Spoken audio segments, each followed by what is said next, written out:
Hey guys, what's up? It's Ashley. Welcome back to my channel. I hope all of you amazing and beautiful people are doing fantastic today. For today's video, I thought I'd share with you guys some of the things that I wish I knew prior to going raw vegan. This video is sponsored by Let's Get Checked. I'll get more into that a bit later on in this video. But yeah, a lot of you guys know that I am relatively new to this lifestyle. I've only been a fully raw vegan for almost 2 years. So you guys are literally following along at the very beginning stages of my journey. A lot of you guys may also know that I have made my fair share of mistakes on this lifestyle, and you guys are probably gonna see me make even more mistakes on my journey, but I feel like that's okay, right? I feel like that's a beautiful thing in and of itself because it's all a part of the healing journey and the healing process. I'm super excited about having the opportunity to have you guys be a part of my journey and for me to have the opportunity to be a part of yours. And I hope that we can continue to grow this amazing community focused on promoting health, wellness, self-love, and healing together. All right, guys, so without further ado, let's jump into the things that I wish I knew prior to going raw vegan. Let's get started. So my number one that I probably wish I knew is the fact that there's no specific one way of going about the lifestyle. For a while, when I first went fully raw, there was actually one specific health guru, influencer, whatever you want to call them, that I would follow, and this specific person had a very specific way of going about the lifestyle in terms of what specific foods you should be eating. Like, there are some gurus out there that think that you should be having more fruits over vegetables, or there's some that favor the nuts and seeds, the healthy fats to help curb those cravings. But this person had a very specific way of doing the lifestyle. Like I said, in terms of what foods you should be eating, how much you should be eating, what specific health protocols you should be following. And essentially, I followed their advice and solely their advice and just kind of ran with it. And I think the biggest regret I had in that is not compiling my own research and figuring out what works best for me and my body individually. Because literally everybody's body is unique and beautiful and special in its own way. And there's not one specific method or solution or way of doing the lifestyle that's gonna work for everybody. If you're following one specific person or one way of doing the lifestyle, essentially you're doing yourself a disservice, right? Because how one person may go about the lifestyle may or may not work for you. I find that if you take bits and pieces of information from different sources, whether that be from a health-related documentary or a fitness or health guru, influencer, healthcare professional, physician, nutritionist, dietitian, whomever, and really hone in and sift through that information to formulate a regimen that's specific to you as an individual, I find that that typically is the best option. There are a lot of differing health opinions out there, right? So like I said in my previous videos, it's so important that you do your own research. I personally like to follow my own body and follow my own intuition and eat whatever makes me feel good, whatever that is. So if I have a craving for 2 avocados one day, and I know that's a lot of fat, and some of you guys that follow the 80-10-10 diet religiously are probably somewhere screaming internally, but if I have that craving, I'm going to satisfy that regardless of what any influencer or healthcare professional or whomever says. I don't like to limit or restrict anything in which I consume. I like to eat intuitively and just do what works best for me and that brings me the most fulfillment and that leaves me the most satisfied and satiated. And I think that that's so important. So the next thing, expanding off of the need to do more research, I really wish I knew the importance of supplementation and the significance of that. I cannot stress this enough, you guys. It is so important to supplement, and this is one of the things that I really wish I knew prior to going raw, because it would have saved me years of dealing with physical ailments. Not supplementing was actually one of the many mistakes in which I made when I first adopted this lifestyle. I talked about it in my recent raw vegan mistakes video. If you haven't seen that video, I'll link it above. But there are two opposing sides to this, right? There's one side of this where there are people out there that say that our food contains all of the necessary vitamins and minerals that we as humans need to sustain ourselves. Whereas the other side of this that I tend to agree with is the fact that our soil, the nutrients within our soil, is actually depleted and deficient of all the necessary vitamins and minerals, and that supplementation is necessary in order to fill in those nutritional gaps. The reality is that nowadays it's just super hard to get all of your nutritional requirements by just your food alone. So in my opinion, supplementation is essential on any lifestyle, you guys, but more specifically the raw or vegan lifestyle. And I always recommend anyone that's considering going fully raw to routinely get tested just to kind of monitor where your levels are at. I personally like to do this at least once, sometimes maybe even twice a year, and that actually brings me to today's sponsor, Let's Get Checked. Let's Get Checked is an at-home professional health testing provider that offers over 30 different health tests.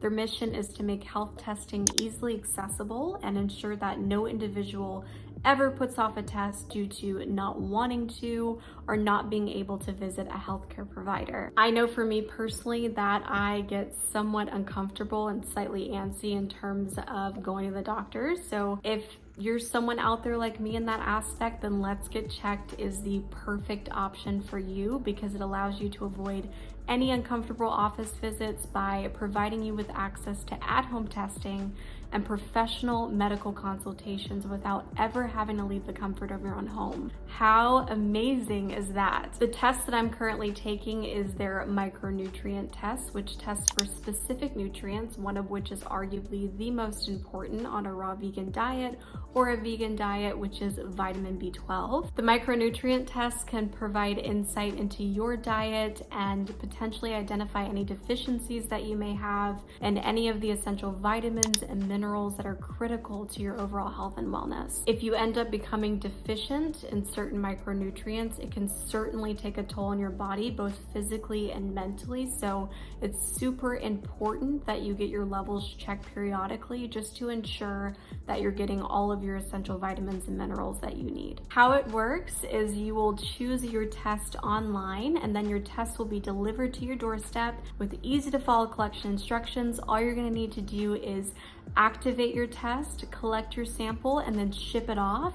Once it arrives at the laboratory, confidential results will be available on your secure account within 2 to 5 days. And that's literally it, you guys. It's that simple and so easy to get tested. If you're interested in trying out Let's Get Checked for yourself, I will include a link in the description box below. Thank you again to Let's Get Checked for sponsoring today's video. Now let's jump back into it. Another thing that I wish I knew prior to going raw vegan is the fact that you simply might slip up, right? You might make mistakes along the way. It is actually very common to make a lot of mistakes when first adopting this lifestyle. I know for me, in my case, I made the mistake of not eating enough calories and as a result falling off the wagon and resorting back to eating cooked foods after just 3 months. And I did that primarily to feel that sense of comfort that I was longing for at a particular dark moment in my life. It could be the case for someone out there that you may potentially try it and end up going back to the standard American diet. But you know what? That's okay because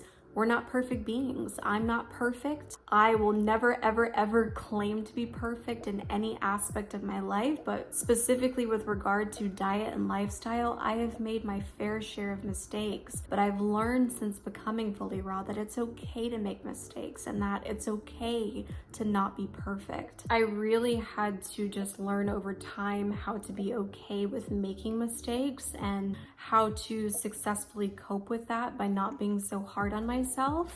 Because I tend to be one of those people that really tends to beat themselves up if I have a slip up. But if I consistently did that, I probably wouldn't be at the place where I'm at now, where now I'm in a position where I'm able to learn from my mistakes. I am one of those people that truly believe that everything happens for a reason, and that I had to go through those periods of slip-ups in my life in order to get to where I'm at today. Falling off the wagon means that you are essentially one step closer to your own individual successes, whatever that looks like, right? So if one day you ultimately cave and decide to have a cooked meal, that's okay, right? Like, instead of beating yourself up about it like I chose to do, look at the situation differently. Think to yourself, how can I use this experience to grow and learn and potentially circumvent these mistakes from happening again in the future? Another thing that I wish I knew is that it's not as scary to adopt a raw lifestyle, and to not let my own fear get in the way of going on the journey to begin with. In the past, I was incredibly guilty of letting fear and worry often get in the way of me making important life decisions. Specifically with regard to adopting a raw vegan lifestyle, I was scared for all sorts of reasons. I was fearful of the fact that I actually read an article online one time, and they were talking about hair loss and the fact that you could potentially experience hair loss as a detox reaction on a raw vegan diet, or that you could break out in hives potentially, or experience flu-like symptoms. And I remember thinking to myself, no, I don't want to experience anything like that. I also read that you could become incredibly nauseated or fatigued as a result of going raw. And I was like, no, I don't want to feel that. I also worried about if I was gonna get enough nutrients on this lifestyle, right? Am I gonna become malnourished? Will I start to feel alone and isolated and secluded by the people around me? What will other people think about me? Will rumors start to circulate about me? Will I be labeled in a specific way, like high maintenance or whatever? Another obstacle that I was struggling with was how I thought about myself. And I realized looking back that if I hadn't let those fears and insecurities get in the way, I probably would have started my raw journey a lot sooner. So I had to learn not to let fear hold me back, because fear oftentimes can cripple us, and it can get us to a place where we feel stuck or trapped, or feel like we can't move forward with big decisions in life. I had to learn not to be so much in my own head, and to learn to be comfortable with myself, and learn that it's okay to think differently, be different, and eat differently than the people around you. It's truly a beautiful thing, but I think it just took me a while to get to a place where I felt comfortable with myself and this new person, this new version of myself that I was becoming, and consistently working through those fears and insecurities that I had. But I'm glad that I was able to finally work through them, because I realized that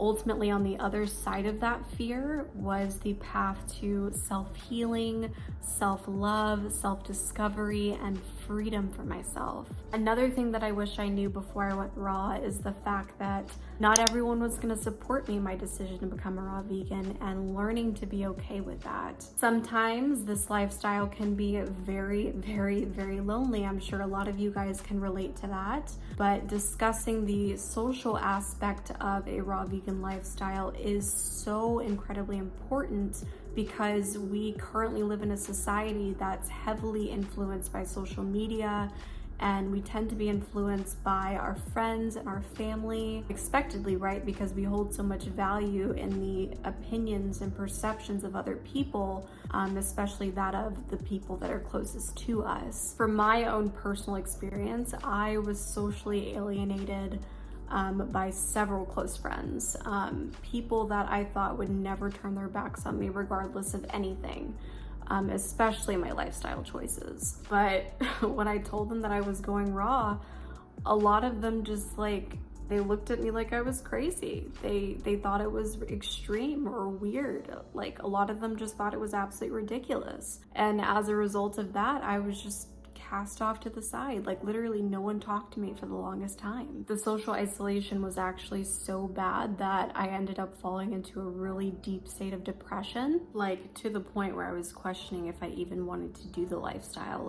I was just in a really, really, really bad place. I remember that it got to a point where I was crying myself to sleep every night. Like it was really bad. But my point in saying all that is that it's important to immerse yourself in a community of like-minded people, so that those pressures put on you potentially from friends or maybe even family or social media won't get to you. You may even have people potentially laughing at you or making jokes about you. I know for me, I would get these, well, I still get these like really weird or harsh stares at the local grocery store when my cart's literally all stacked high with fruits and vegetables. Honestly, it never gets old, but these feelings of social disassociation and awkwardness was one of the hardest things that I had to learn to overcome. I was just so confused as to why the people that I thought that would support me through anything just all of a sudden didn't care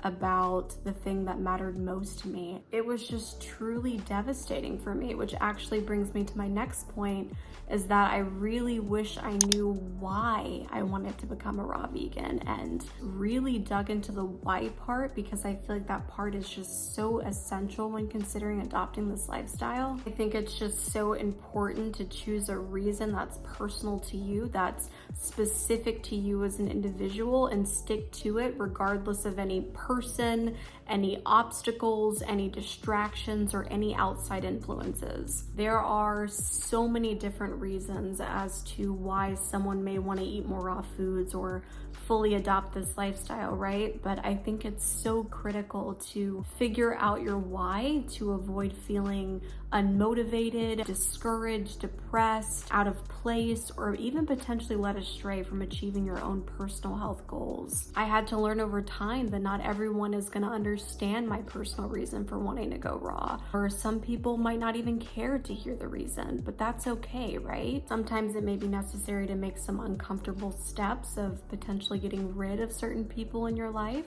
And in my opinion, it's worth it. You know, it's worth it to lose people if it means that I'm thriving and I'm feeling my best physically, mentally, and spiritually. So it's important to remember your own personal reasons for why you're doing the lifestyle. Continuously focus on that why, because that's going to ultimately give you the courage, the motivation, and the strength, and get you through probably one of the most difficult obstacles to face when first transitioning. Another thing that I had to learn going raw vegan is that you may not necessarily achieve your health goals immediately, whether that be to lose weight or heal cystic acne or heal chronic fatigue or migraines or whatever, and understanding that healing any type of ailment, condition, disease of any sort is gonna take time. Going raw is not a temporary solution to get to a specific end result, if you know what I mean. It's about embarking on this beautiful journey to get to a place of healing. This is truly a lifelong journey, so just avoid placing any expectations on getting specific health results immediately when first going raw, because I find that this often discourages people if they don't get the result in which they're seeking right off the bat. Another thing that I learned is that planning is so essential on this lifestyle. I did not put any thought into my meals when I was eating the standard American diet, because literally all of the food choices were so easily accessible and everything was so convenient. And growing up, there was literally a McDonald's in every corner. There's still a McDonald's in every corner. But I would typically go there or any other fast food restaurant or the local convenience store to grab food. But initially on a raw lifestyle, you may find that you're often thinking about what you're gonna have for your next meal. And that's completely normal. I had to learn how to meal prep. I had to start researching what specific restaurants that I could eat out at when I would go on my road trips and plan my stops accordingly. The planning process is definitely a good thing because it encourages you to stay on track of your diet so that you don't end up potentially falling off of it, and it just motivates you to eat more consciously. So the last thing I wish I knew is that this lifestyle would be so fun and enjoyable as it is. At one point, I thought the idea of solely eating raw fruits, vegetables, nuts, and seeds would be very boring and very bland. But literally, you guys, as soon as I started creating my own raw dishes and discovered new and exciting recipes, I realized just how fun it truly was. I wish I knew how much variety there was in terms of how many fruits and vegetables that I could eat. I was actually very hesitant to adopt this lifestyle initially because I didn't want to feel limited in terms of what I could eat. And I learned that there are actually more fruit and vegetable varieties than any other food on this planet. I truly don't feel limited whatsoever, and I just have fun with creating my meals, and it's so nice that I get to be able to share my recipes with other people, and you'll be surprised just how many people you end up inspiring along the way. All right, guys, that wraps up today's video. I really hope you enjoyed this video. If you did, please give it a huge thumbs up. Also, feel free to drop me a comment down below, letting me know what personally resonated with you throughout this video. If you guys want to keep up with me daily, I can be found on Instagram, Twitter, and TikTok, all at Blooming Raw, and I'm also on Snapchat at Ashley Bloomfield. Thank you so very much to Let's Get Checked for sponsoring today's video. I love you all so very much, and I hope to see you all in my next video. Bye!